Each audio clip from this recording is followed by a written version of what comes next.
Welcome to Buzzing About Romance Happy Hour. I am Becky, and I am super excited to be joined by author Karen Gray. Hi, Karen. Yeah. And then also audiobook narrator Amy McFadden is joining us. Hello. Hi. Welcome to Happy Hour. We're excited to have you guys here. So tonight we are celebrating Karen's latest release in audio. I Want It That Way. By the way, when you look this up on Amazon, all the accidental Backstreet Boy things I clicked on is so fun. Yes, I have been accused of causing too many earworms with this title for sure. I loved it. I thought it was great. And this is book 3 in the Carolina Classics. And joining us also for this happy hour is narrator Amy McFadden. You narrated the female voice for this book. Yes, I got to work with Alistair Haynes. It was really fun. Exciting. So the rules of the night is you can ask all the questions in the chat. We'll do our best to answer them. In the description of the video and over on our website at buzzingaboutromance.com are the links to all the places to connect with both Karen and Amy. And if you follow, like, and subscribe at the end of the night, one lucky person will win some swag from me. I have some buzzing swag to give away. I'm getting things ready. I'm headed to Readers on the River next weekend. The J.R. Ward signing in Louisville. Oh, Kentucky. In Kentucky, yeah. And so I have been gathering all the swag for us to pass out. See some? What? We get to see some? Well, some of it's not here yet. Oh. But I did make friendship bracelets, which I am too old for friendship bracelets, you guys. I'm now paying the girl child money to make them. This is a wise investment. Yeah, so we'll have some stickers, and I got stuff laying around. And actually, Karen, you sent swag to our Buzzing About Romance Patrons. You sponsored our June swag packs. Oh, did I send? Yes, you sent stickers and an audiobook for one of the 80s, the Boston Classics. Oh, cool. Oh, yeah. Okay. You sent us those. And it was so funny because that was listed in the Stuff Your Earbuds day. And somebody's like, they're like, oh, I downloaded this. And I was like, I sent you a free download of that in your swag pack last month. And they're like, oh. So I'm finding that people get swag in the mail and then they're afraid to use it. Oh. Well, that one at least is also a bookmark. So Yeah. it has a practical use if people use bookmarks anymore. I don't know. I read exclusively e-reader or audiobook. I use them to draw straight lines in my calendar. Smart. Bookmarks. You have a paper calendar? I do. Wow. That was funny in this book in particular because it is a classic, so it's near historical is what I like to call it. And it I like that. Is the late 90s. And I was dying when she pulls out her Filofax because I had a Filofax. I loved my Filofax. Yep. Like every year you would be like, do I get a new outside? Do I really want, if you upgraded to the leather one, you felt so special. I mean, the Filofax was awesome. I had a Franklin planner. Ooh. Oh yeah, super bougie right here. Those were pretty. I love in the book when Lucas gives Danny the all the sticky notes that are all different colors. So it's like, oh yes, we color code everything. Like that was near and dear to my heart. I respected that. Awesome. I remember being so excited to get the new Filofax, and then you would go in and put everybody's, all the birthdays and special days in the calendar and stuff like that.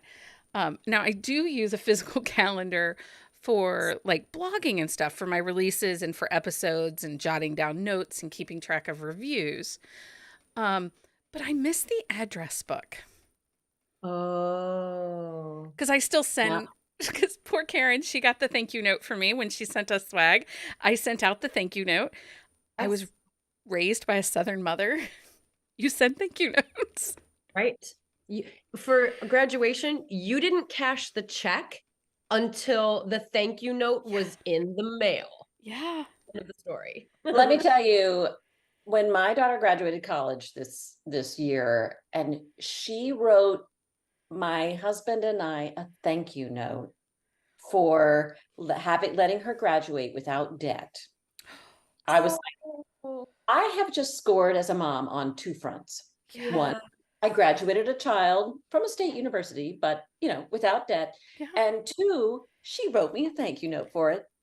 Thank you. I was just like, that was just mom goals that I had achieved. That's pretty good mom goals. I actually made my husband get a new job at the local university so our children can graduate without debt. That's a good one.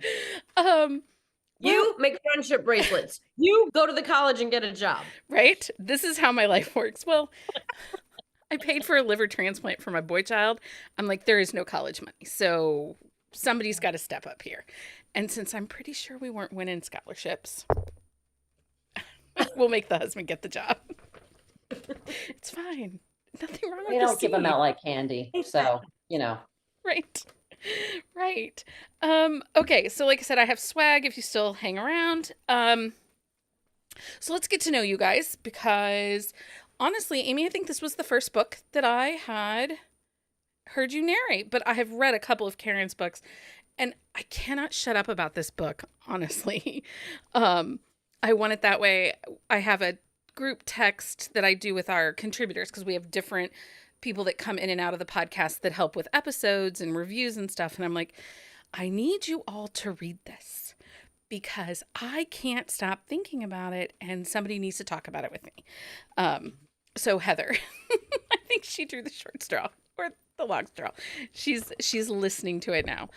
But let's talk about how we got here. So Karen, your career actually started as a narrator. Yes, I had a very long career as a narrator as Karen. My real name is Karen White.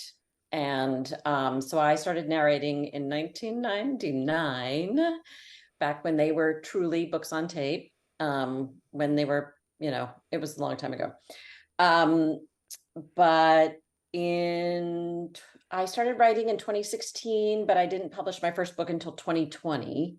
And so, yeah, it's been a really fun ride to learn a whole new thing. But I got to say that Amy and I have known each other. I don't even remember when we met. It was so long ago. But I mean, she lives in one part of the country and I live in another part, but we're really connected through the union and through, I'm pretty sure we met at APAC and Audis. So, which is a sort of the yearly gathering of audiobook narrators. APAC is the Audiobook Publishers Association conference. So that's every year the whole community gets together. And then Audis is the award ceremony of sort of like, well, they really want it to be the Oscars of the audiobook world, but they're always just trying so hard to make it fancy and For glitzy. us, it is. For us, it is. Yes. So we all get dressed up and we have champagne and, I was looking at pictures from this year and it was an array of costumes. Like some people had on super fancy stuff. Someone else had like jeans and a blazer on. I'm like, okay, this is my kind of party though. Like I do better when expectations are kind of low. It's always very different. But we roomed together at the last, what was that book? BookCon? Some romance con, or maybe it was the first book con after the last, I don't know. Anyway, we have had many adventures together, but it was actually a favorite reader / listener of mine, Relim Reads, Rachel, who has a blog, who said to me, like, I have a couple of beta readers and people who read all my books who I often go, because I can't seem to ever cast this is terrible business practice for authors, but I can never cast the book until I've actually finished it. Because I think about people and I sort of move people around in my head, but I can't quite commit until I really, really, really, really, really know those characters. And Rachel said, "What about Amy McFadden?" She could, when after she'd read an arc of the book, and I'm like, duh. Of course, she would be awesome. And then Shout out to Alistair is Rachel. kind of Shout out funny to because Rachel. Alistair is, if it's not obvious, a pseudonym. And I found him just through listening to samples on Audible. And then I went hunting for him and figured out that he's this guy I already know who's an audiobook narrator under another name. Yeah. So that's always a fun journey. Oh, kind of tricks you that like the name and then the voice. It's funny because we've had that. My husband does audiobooks exclusively, like that's his jam. And he does a lot of science fiction and fantasy or historical fiction. And he came across a sci-fi book and it was narrated and it was Andrew Iden, but we know him as Teddy Hamilton. And I had an interview with Teddy, and my husband does all of my audio work for me. And he's like, "I'm pretty sure this is your dude." I'm like, well, first of all, he's not my dude, but yes. He's like, He's kind of your dude. He's like everybody's dude. Everybody, we have sweetly dubbed him. He has golden retriever energy like nobody's business.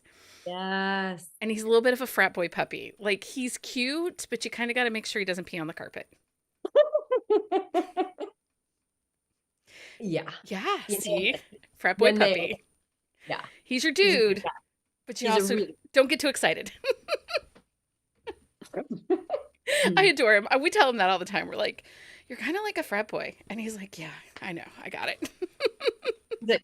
Yeah. Yeah. Yeah. Yeah, pretty much. As he glances off into the distance. But yeah, I don't know that I don't know that I had heard Alistair's name or his narration previous. But he did a great job. This book, I thought it was great because you didn't try to overdo the southernness of Danny's voice. Like, it just had a lilt to it. And I really appreciated that. I really appreciated that because, one, I could understand it all.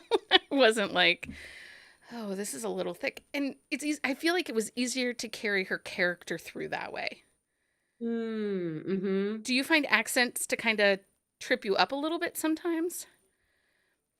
I do a lot of dialect coaching, so I enjoy them. Yeah. But when you lean really heavily into it, you end up, it's a trap that you can end up playing an accent instead of playing a character. Yeah. So if you just pick a couple rules, like make the eyes, I just picked a couple things, and then your brain can just do that in the background. So you're still thinking about the emotion of it, what she's fighting for, what she's going through. Yeah.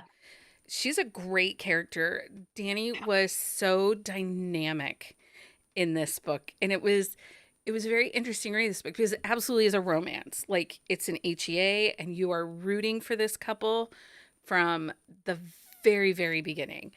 Although she's kind of grumpier than he is. Like, it's not grumpy sunshine, it's grumpy. Yeah. Yeah. So it was interesting when I prepped the book, I emailed Karen and I said, "Oh my gosh, Karen, this is resonating so much with me."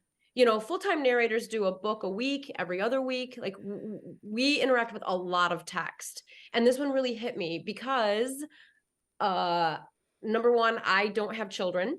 None of my siblings have children. We've all opted just to have our long-term relationships and whatever, and none of us have had kids. And the flack we took for that for so many years was rough. And then also I wanted to have my tubes tied. And I had to go to the doctor, the gynecologist, and they sent me to a psych. And they said, someone needs to sign off on that. And I was so mad. I wasn't married at the time. And they said, "Well, devil's advocate, what if you meet Mr. Right and he wants kids?" And I said, "Then he's not Mr. Right." Yeah. But they just keep trying to shove you into this pigeonhole of get married, have kids, get married, have kids, Yeah. I am married and have 2 children, and we had difficulties getting our first child. And then they told us very, very honestly, like, don't do birth control if you're going to plan a second child because it will just elongate things out. And I'm like, okay, fair.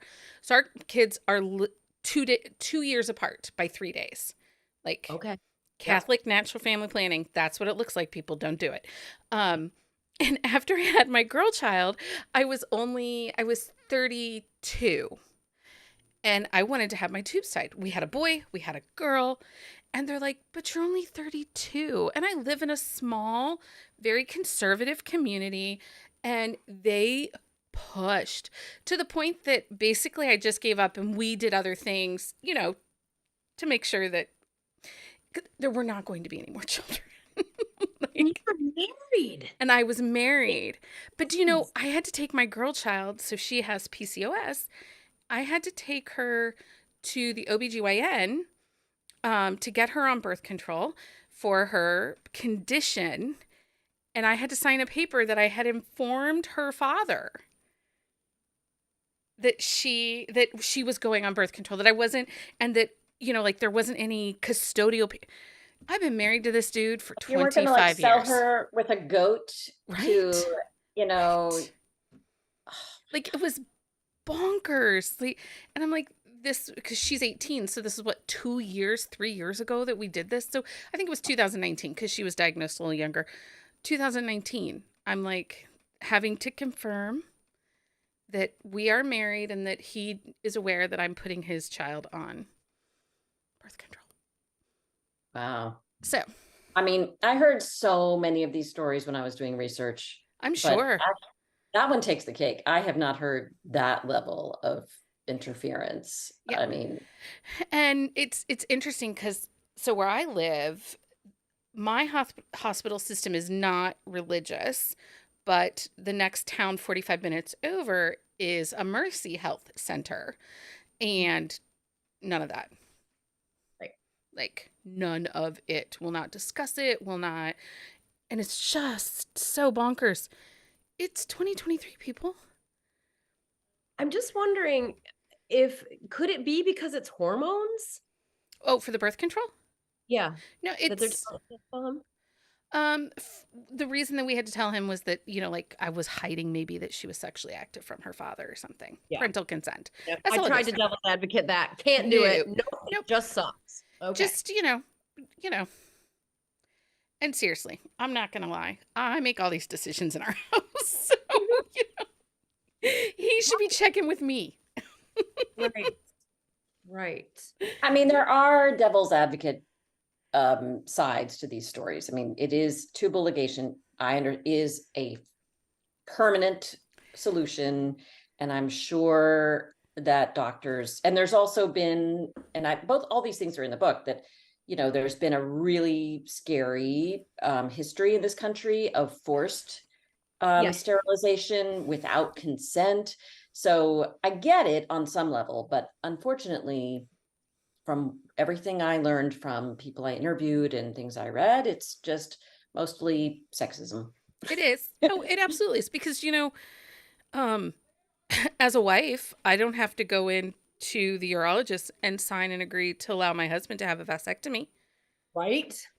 But honestly, through the course of this book, like you brought up the sterilization is brought up in the book, and the bad history the U.S. has in this country of doing that, particularly to marginalized communities.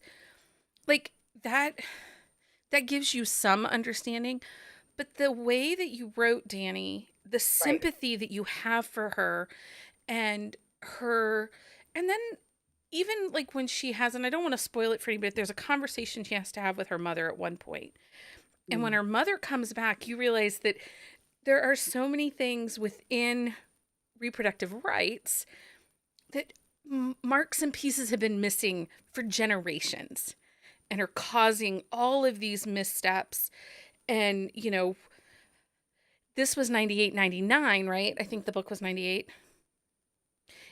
You realize that we're 25 years now? We still haven't made a lot of progress. Like, in some ways we've gone backwards. So it just makes you want to fight harder and advocate louder. This book did get me a little riled up. I'm not gonna lie. No.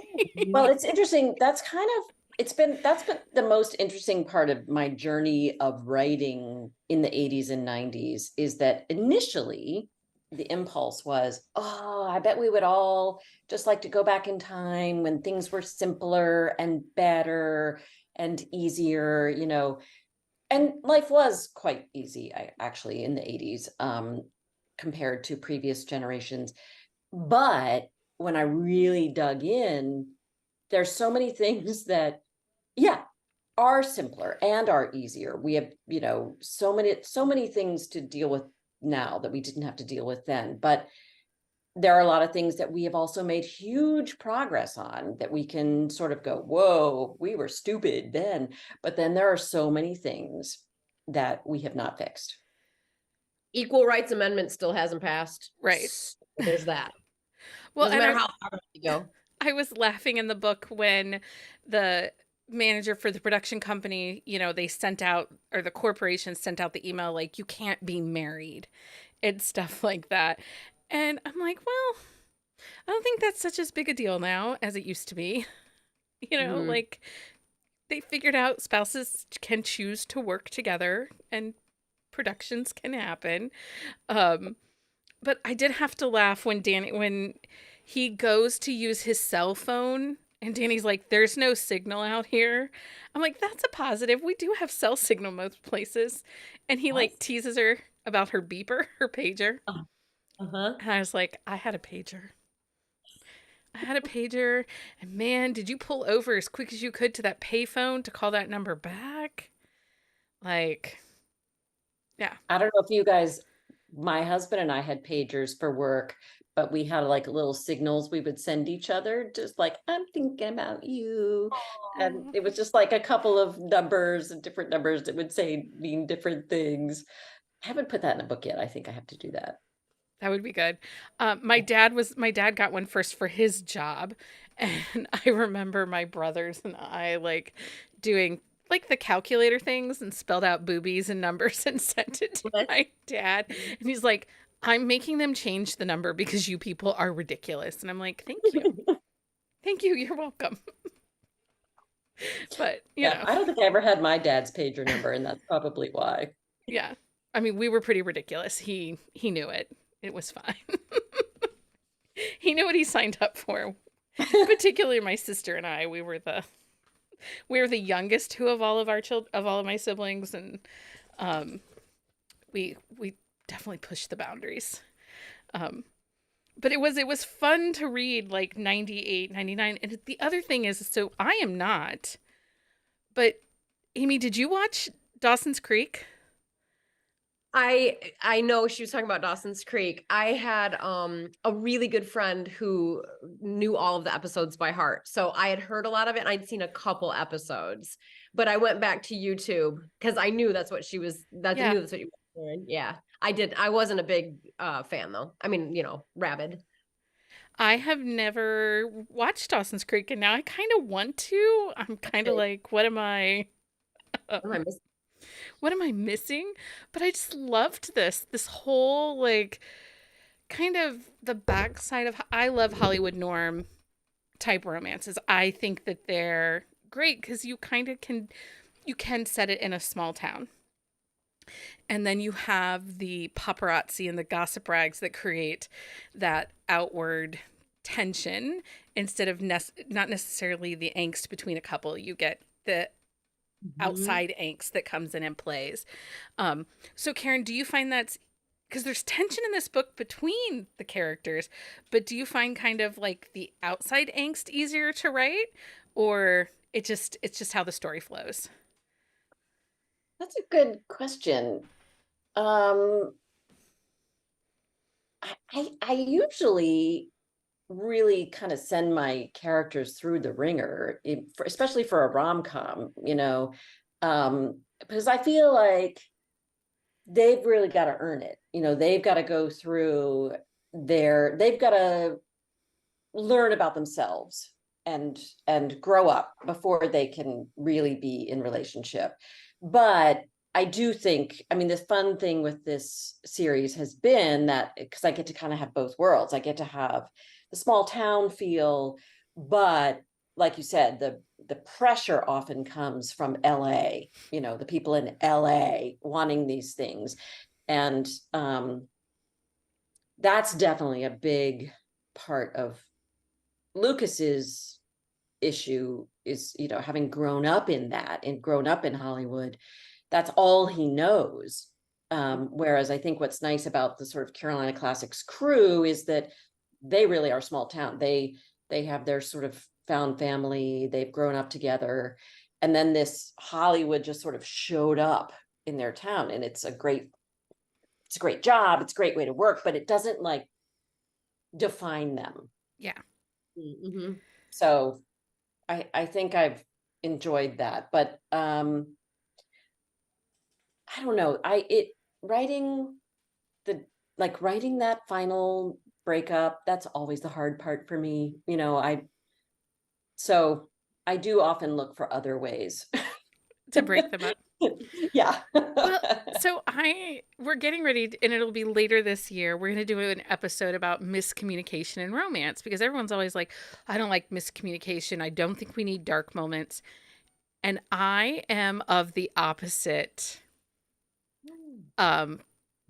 school here. I think it can't be romance without a dark moment. It can't be romance without miscommunication. That's what brings in the humanity. Now, it might have something to do with I grew up reading the bodice rippers of Joanna Lindsay and Jude Devereaux and Julie Garwood and Judith McNaught, and those all have dark moments. Like some are darker than others. Mm-hmm. But and so maybe that's where it comes from. But I'm of the school that we need miscommunication. We need that dark moment, even in rom-com, so that you have that humor. And I actually get a little angry when books don't have third act breakups. That is good to know. I'm going to file that back here. There's But I think you're right. I mean, I think that part of learning how to be in relationship is learning how to communicate. I mean, it's one thing if it's just like, oh, if they'd only had this conversation. That's one level of miscommunication that I get when readers are annoyed about that. But it's when the character literally cannot articulate or can't say what they need because of all the wounds. That's real. We are all in that place. We don't all come out, in our first dating scenario going, well, I need this to be happy and I need you to provide that for me. And I understand if you can't quite do that, but I'll settle for this. I mean, nobody does that. We have to make mistakes. We have to fuck it up so we can figure it out. One of the things that I love about it too, Becky, is that when there are all these external pressures that we were talking about, and of course there's going to be the breakup. One of the things that I really loved about this book is that a lot of the healing comes from them removing pressure from each other or for each other. So the therapy that he does with her, I don't want to spoil anything. He takes sex literally off the table. No pressure here. We're just going to heal. And then she says, I don't care that you're not your brother. I don't care that you don't have that. You know what I mean? Because his brother has this big giant career. They take the pressure off of each other. And that's part of what helps them heal together.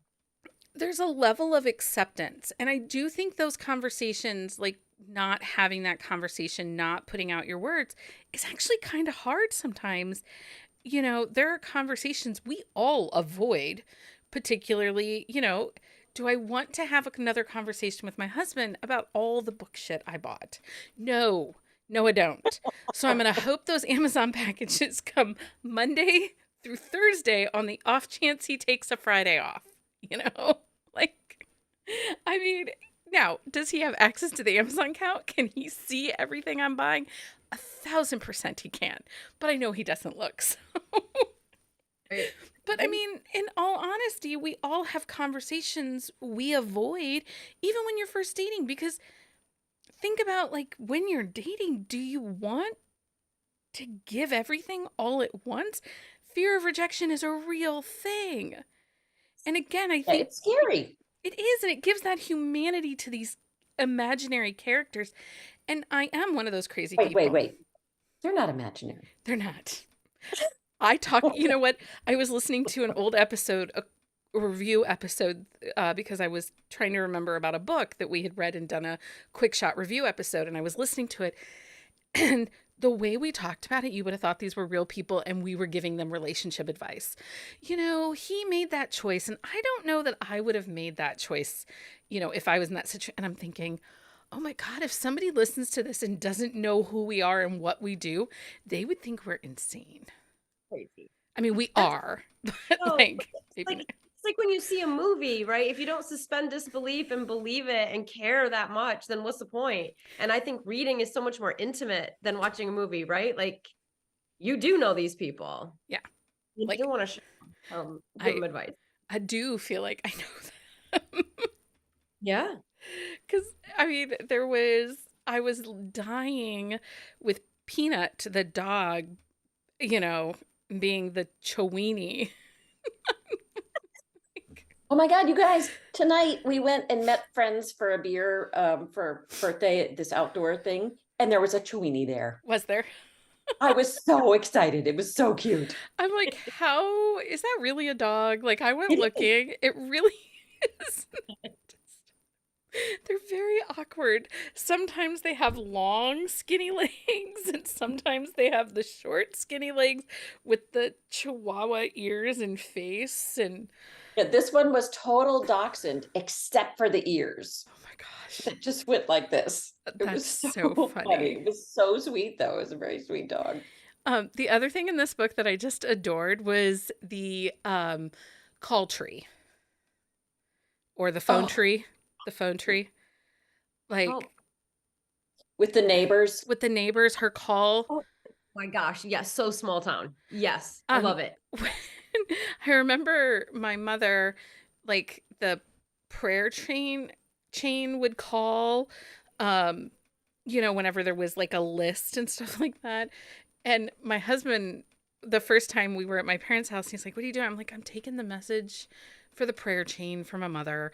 And he's like, "Why are you getting all these details about these people?" He's like, "They don't just pray for peace or pray for healing. Like, it is so and so's in the hospital and they'll be there till then, or so." And it's like, I don't know. That's just how these people do it. But it really kind of was a gospel.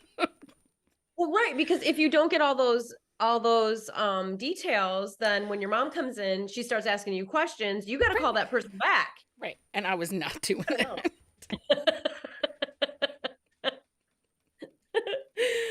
You don't know how to help if you don't know all the specifics. Right. Because, you know, they were Or even to praying, pray. right? Yeah. Because you need to pray to God to know that they're in the hospital, not just that they need healing. Yeah. But I do live in small town, so it all made sense. One of the things that you do really well in this story, Karen, is, and it's really interesting because you do kind of have this balance between these headier topics and fun and kind of a little bit of rom-com humor. It's not slapstick. It's definitely a little bit more intellectual humor. But one of the other heady topics that you really dive into is anxiety and fear in this book. And I really felt like that, particularly with Luke, the anxiety and the fear that he felt, and that he wasn't afraid to admit that he had seen a therapist, and that, you know, and that was, you know, pretty evolved for 1998. Mm-hmm. Well, he was from California. That's true. That is true. Yeah. It's a big therapy culture there. But I really enjoyed the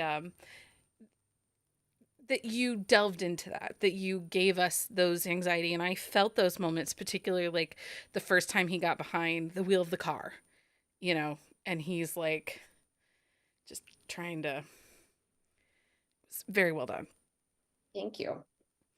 Also research. Thankfully not my experience, but I don't want to spoil too much about that, but what happened to him almost happened exactly to a friend of mine. Okay. And then weirdly, I heard from a reader who it also happened to. I mean, I guess it happens more often than one would Then we think. realize.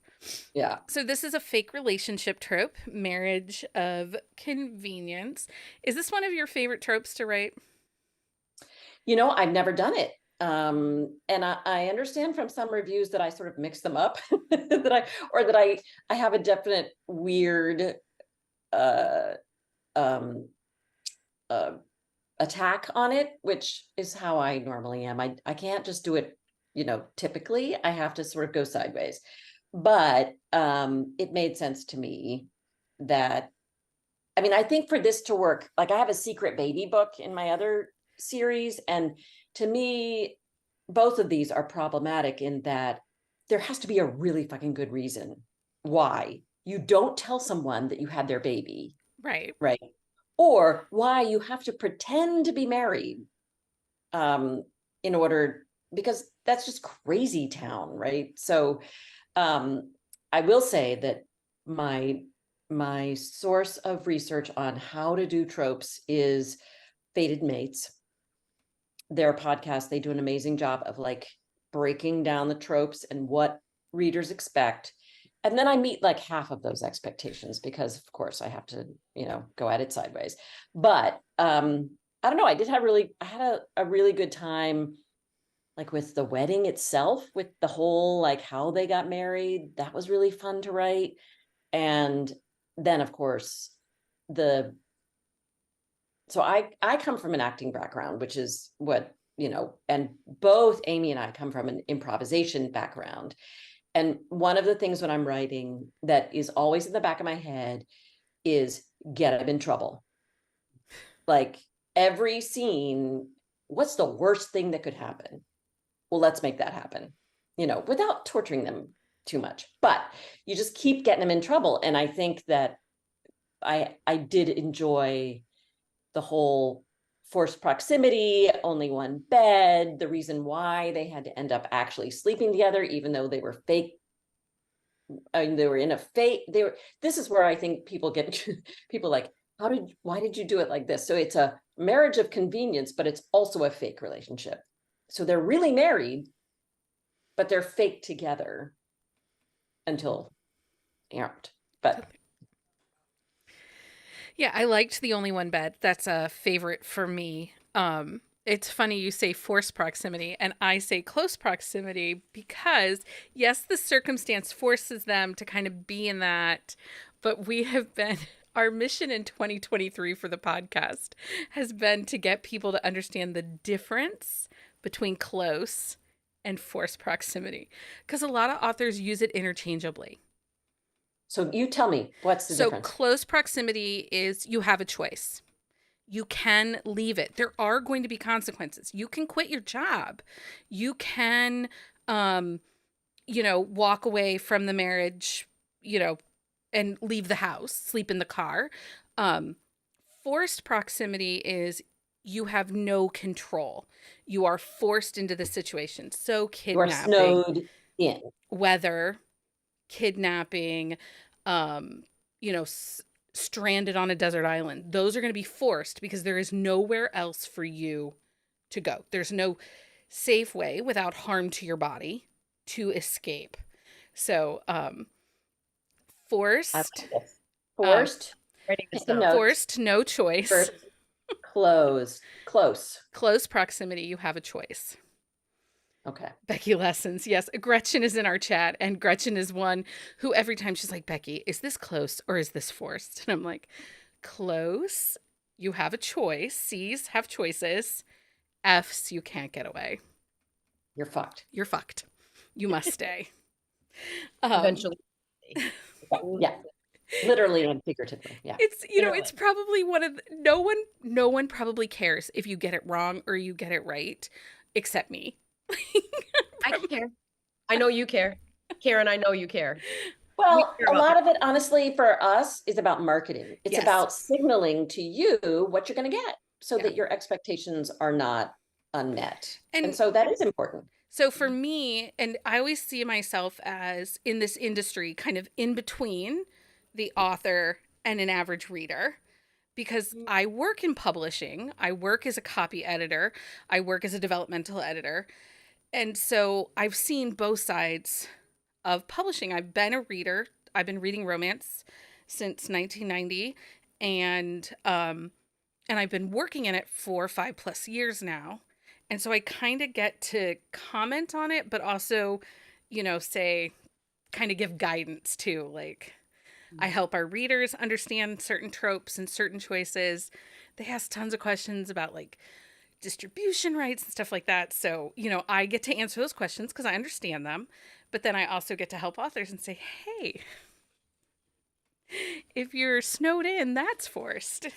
If you have to be roommates, while you might be homeless, you do have a choice. You can leave. Mm-hmm. So, but yeah, force is fucked. That's Amanda. We should probably make that a sticker, Amanda. Um, this is what we do. We have conversations and then we're like, ooh, we should make that a sticker. And so then we end up with stickers that say things like, kidnapping is my love language, or be kind, use a plug. Because if I have to read one more book where they use olive oil or soap, Jesus, Joseph and Mary, no thank you. No thank you. Get some lube. Olive oil is a healthy oil. Not there. That had all sorts of problems. Did you not follow along to the Starbucks olive oil latte thing they had problems with this last spring? Oh, it was a coffee, and then they added like a couple squirts of olive oil, and it's a thing in Europe for coffees in the Mediterranean, and it helps things move. And Oh. people were drinking them here in the US and didn't realize that it helps things move. As coffee also, yeah. Right. Right. So, yeah. Okay, moving on. Moving on. We'll let go of that one. I just have big feels about butt plugs, apparently. Do you like writing the dogs in the book? I thought that was so fun. Oh yes, I don't know if I can aim. Can you see my dog? Oh, Mhm. sweet puppy. Yeah, I am a pet person. And I don't know, I feel like our pets reflect a lot of who we are, but it's also a fun way to write another relationship, Yeah. and So, as an author, is it hard for you to remember that they have a dog and that dogs have to go outside or go for walks or go for runs? Or do you I have the dog? do those, yeah, reality checks. Yeah. But it's another part of get them into trouble. Like a dog is actually a really good problem.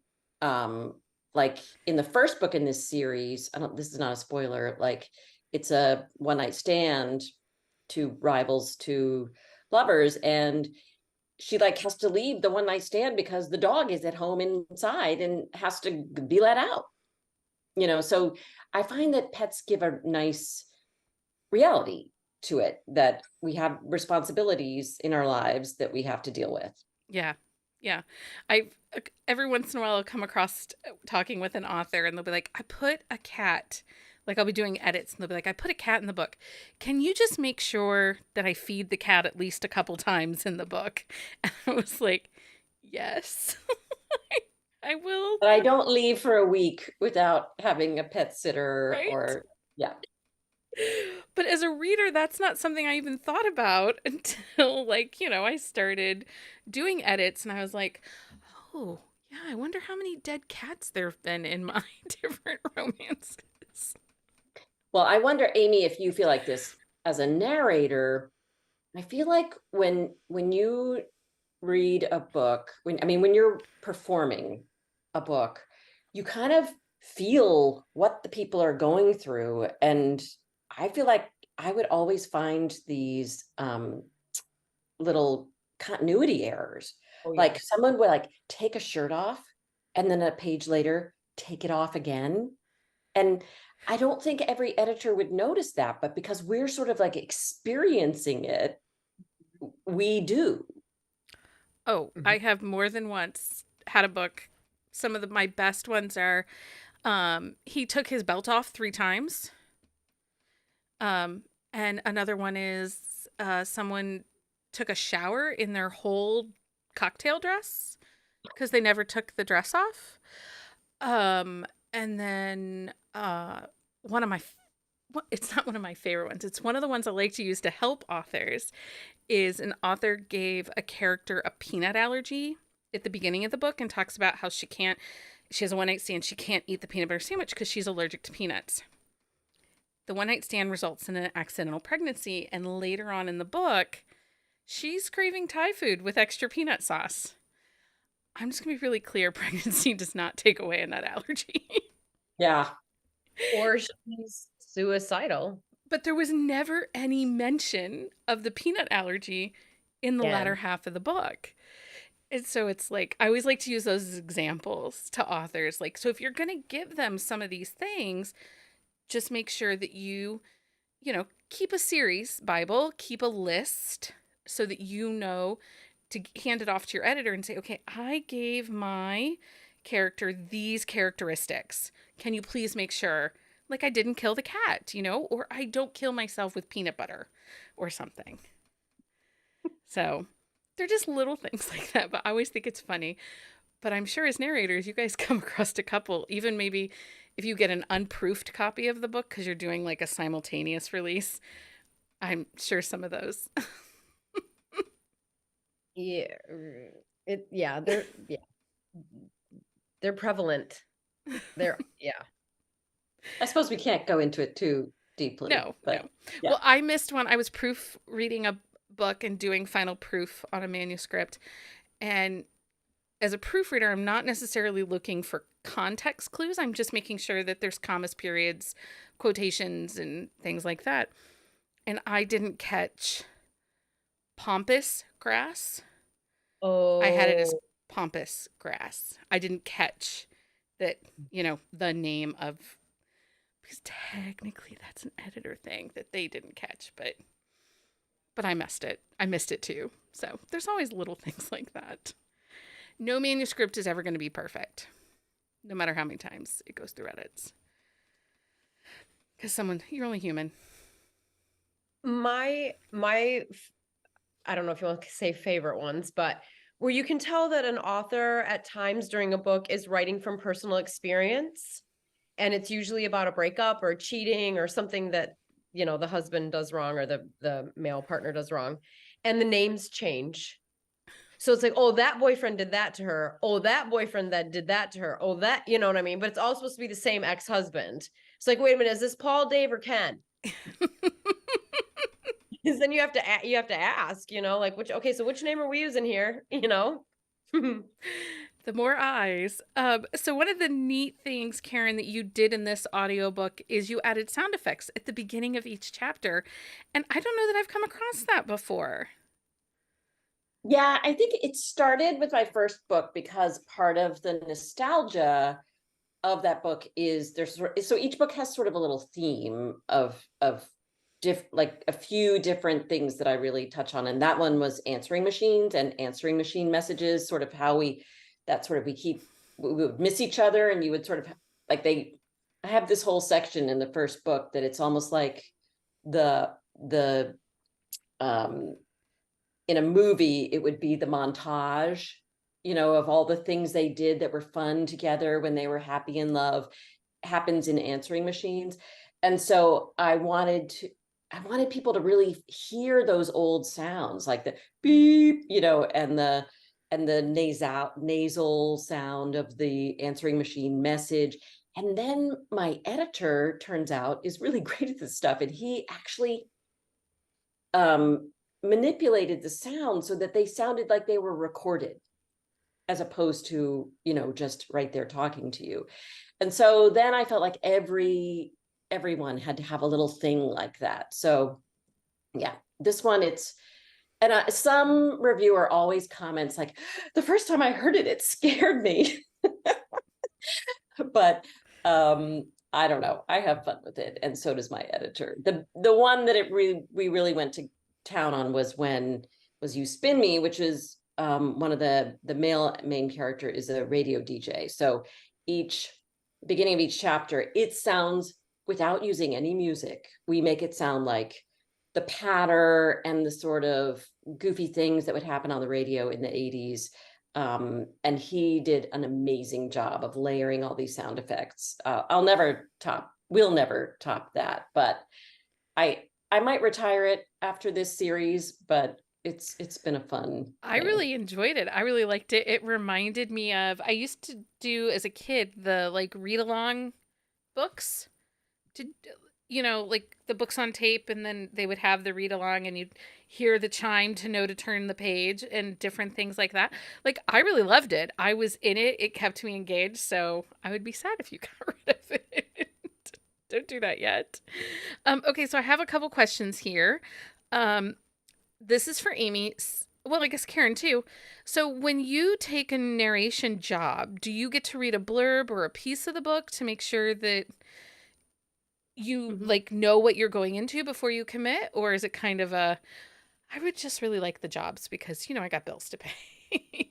No. So you get a synopsis usually. Often they'll send you a prep script to see. And then a lot of times too, just because of the nature of audiobooks, like once a book is written and it's gone to people like you who make sure it's all put together well and perfected, you can just put it up online.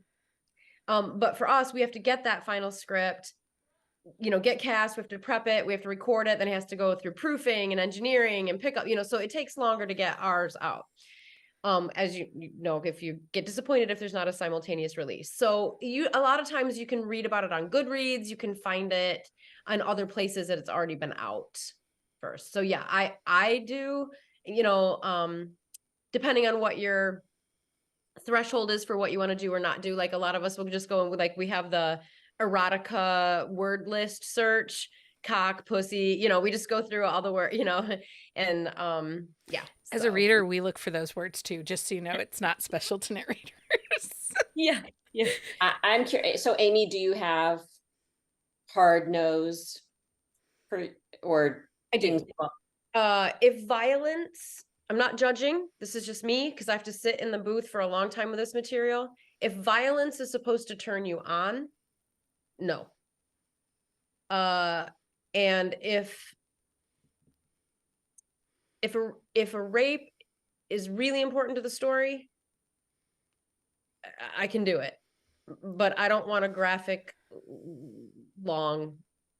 Yeah. No. Yeah. I just don't want to sit with that. So yeah, those are my two. I think that's fair. I think it would probably be similar to like kind of triggers in a book for people too. Things that because one of the things that we do is, especially if we're reading like a darker romance or erotica, we are very clear in our reviews to state, because we do a secondary review over on our Patreon called Should You Read It or Buzzing After Dark, and we're very clear to tell our community there is consent, or consent is dubious, or it's no consent, because several of our community members really need consent. It's very important to them. So basically Heather and I tend to be the ones that just go all in. We don't have triggers. We're very lucky, and we go all in. And then, but there are books we put down. I had one this week that I was like, we can't skip. Right. When you're reading, you can skim or you can skip that part. I can't. I have to read the whole book or I don't get paid. Right. So yeah, you can't protect yourself from it, really. Yeah. So Gretchen asks, how many times have you had to stop because of laughing or giggling after narrating a funny part? Or are you just used to it at this point? It depends. Some people get me. Some authors get me. Like I can't stop laughing. Or like you make it to the end of the sentence and you hit stop and you just bust out. Comedy too comedy is work. There's a lot of timing involved. You have to find it. Like a lot of people say, how did you know that was supposed to be funny? I'm like, well, it's right before or right after a devastating part, or it's the way women serve up hard things that we have to say, so you're working. So you're not the audience, but yes, of course, especially when I'm prepping, sometimes I just lose it. Yeah. Do you enjoy, so this is dual narration, meaning that it's you do the female chapters and Alistair does the male point of view perspectives. Is this your favorite? Do you have a favorite way to narrate a book? Do you like the dual? Do you like the duet? Do you like just, if, would you So just rather be the one to read all the book? it depends on the book. Because there are definitely, especially in romance, like, no, I want the dude to be there because that's sexier. It's his perspective, especially in his sex scenes or whatever. So when I first started, I did a lot of work at Brilliance Audio, which is in Grand Haven, Michigan, and Nick Podell and a couple other ones. That was really fun because we were in the same room at the same time. That was a blast for duet. Now we're not even, I mean, I know Alistair because I've met him a number of times, but we exchanged emails, but that's it. That's all the contact that we had during this book. Yeah. Of course, as an actress, it's so much more fun to have somebody in the room with you that you're playing off of. And, you hear that. That's a blast. That kind of duet would be my favorite. It has to be different now that most audio narrating is happening in your homes. You're not going into studios. I know previous to technology and stuff, you had to go into the studio and read in the booth. And it has to feel very different, almost like two different realms. Like it used to be this way, but now it's this way. It does. And it was such a quick change. Do you remember, Karen, when it was all of a sudden like, wham, It's like an avalanche. Yeah. Yeah. Although I have to say, the very first romance I did back in the, I don't know, 2006, 7 was Julie James, Just the Sexiest Man Alive. And it was third person. So I did the whole thing. I'd never done a romance before. I mean, I've been working for years, but I just had never. And I was there with a 20-something engineer doing these sex scenes, and the booths, this was at Dion Audio, and the booths were set up so that I didn't have to see him, thankfully. Sometimes you can see the editor through a mirror, not through a mirror, through a glass. But he was kind of over to the side, so I didn't have to see him. But when I would come out, for a break, I'd be like, okay, just don't look at me. Don't look at me. I just said things. Yeah, because I'm like, could be your mother, and this is just weird. Yeah. And you're like, can you stand up? Did I do my job? Yeah. There. I had one where I had to read a sex scene that happened on a mechanical bull. And it was just the rhythm of it. It was just kind of like, that's how the words came out, Like you were feeling the motion, huh? And I stand when I record. So I use you can tell probably from me, I can't sit in this frame. Like I move, and I came out and I was our friend Troy Odie, and he was just dying. Oh my God. He's like, thanks for getting through that. He's just laughing. Yeah. That's so It's funny. weird though. I also think it's weird to do it at home, part of it because you have no control of the environment outside of your home. So unless your soundproofing is like 1000% perfect, like right now in our area, they're laying fiber down. And so you can hear them chiseling into the asphalt and stuff like that. And I'm lucky, we have some technology that we can use for the podcast to help, cycle out background noise. But I'm also not doing like audiobook quality podcasting. Well, and it's so long. It's long form, you're in there an hour and a half at a time or whatever, and when you have to keep stopping for stuff like that, you're emotionally taken out of the world. You're so frustrated. Yeah, it's tough. When I first started recording at home, this was in the dark ages, all I had was like moving blankets hung in a square in my garage. And we had ficus trees in our neighborhood, which for whatever reason, they drop these berries that crows love.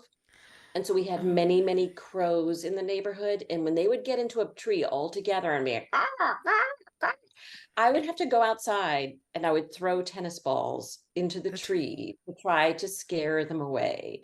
I mean, that was my life. back there in the early aughts. I'm still using moving blankets, so don't worry. Moving blankets. I'm still using them because I have a large door frame into my office and studio.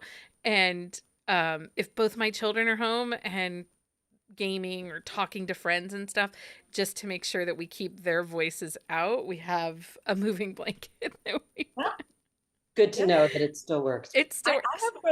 have friends who have them in their booths. Yeah. Because they sort of absorb Yeah, they sound. line the inside. They have the foam, the acoustic foam, and then they line also with the moving blankets. Yeah, we have them. I laugh because so I have a theater. I was a theater kid and a theater adult, and we did tons of theater. And moving blankets are sometimes what you would pad the back of a set with, just to absorb extra sound. That was coming through the flats. You would sometimes use moving blankets if you couldn't get sound correctly for your If only stage. those blanket manufacturers knew I think what effect they had on the arts. So Rachel, I think, is asking, how do you keep all the voices separate and consistent? So, because you kind of do give little extra voices, change a little bit for the different characters in this book. So, how do you keep them? Is it just part of your process, like the friends? So some people don't. Some people really don't do a lot of character work. They just and it's a preference for who listens. But when I'm listening, I want to know who's talking. So I just cast them in my head, sort of. And the biggest trick that I use is, one of the first things that I do with a character is I find out how they laugh. It was a coach, Paula Birdie, taught me that a long time ago. So if you know somebody's laugh, you know how they sound. So that helps me. Yeah. So like, the aw shucks guy is like, well, then he talks like that, right? Yeah. It kind of comes right. So yeah, that helps me. Okay, Karen. So, what is next for you? But before you answer, I'm gonna ask everyone, if you're still here and hanging out, give me a hey in the chat so I can pick a winner of our swag. Karen, so what's next for you? So I am working very hard on the next book in the Carolina Classics series. If you read this book, you'll know there's a little bit of a cliffhanger for another character. Is it so it's Ford and It's Whitney. Okay. So that's her story. And then I kind of have a secret project coming for 2024, but I am pretty sure I'm going to sort of dip my toes into the contemporary world. I'm, going to write something in the contemporary land. One thing I also want to mention is that I actually have a company that helps promote audiobooks, and we have a relatively new audiobook super fan newsletter.